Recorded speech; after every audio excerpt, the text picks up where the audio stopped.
Genesis 3. Now the serpent was more subtle than any beast of the field which the Lord God had made.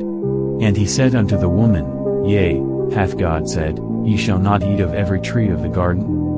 And the woman said unto the serpent, We may eat of the fruit of the trees of the garden. But of the fruit of the tree which is in the midst of the garden, God hath said, Ye shall not eat of it, neither shall ye touch it, lest ye die. And the serpent said unto the woman, Ye shall not surely die. For God doth know that in the day ye eat thereof, then your eyes shall be opened, and ye shall be as gods, knowing good and evil. And when the woman saw that the tree was good for food, and that it was pleasant to the eyes, and a tree to be desired to make one wise, she took of the fruit thereof, and did eat, and gave also unto her husband with her, and he did eat. And the eyes of them both were opened, and they knew that they were naked, and they sewed fig leaves together, and made themselves aprons.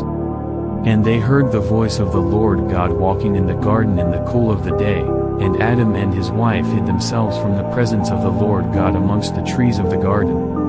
And the Lord God called unto Adam, and said unto him, Where art thou? And he said, I heard thy voice in the garden, and I was afraid, because I was naked, and I hid myself. And he said, Who told thee that thou wast naked? Hast thou eaten of the tree, whereof I commanded thee that thou shouldest not eat? And the man said, The woman whom thou gavest to be with me, she gave me of the tree, and I did eat. And the Lord God said unto the woman, What is this that thou hast done? And the woman said, The serpent beguiled me, and I did eat. And the Lord God said unto the serpent, Because thou hast done this, thou art cursed above all cattle, and above every beast of the field. Upon thy belly shalt thou go, and dust shalt thou eat all the days of thy life. And I will put enmity between thee and the woman, and between thy seed and her seed, it shall bruise thy head, and thou shalt bruise his heel. Unto the woman he said, I will greatly multiply thy sorrow and thy conception, in sorrow thou shalt bring forth children, and thy desire shall be to thy husband, and he shall rule over thee. And unto Adam he said, Because thou hast hearkened unto the voice of thy wife, and hast eaten of the tree, of which I commanded thee, saying, Thou shalt not eat of it, cursed is the ground for thy sake, in sorrow shalt thou eat of it all the days of thy life. Thorns also and thistles shall it bring forth to thee, and thou shalt eat the herb of the field. In the sweat of thy face shalt thou eat bread, till thou return unto the ground, for out of it wast thou taken, for dust thou art, and unto dust shalt thou return.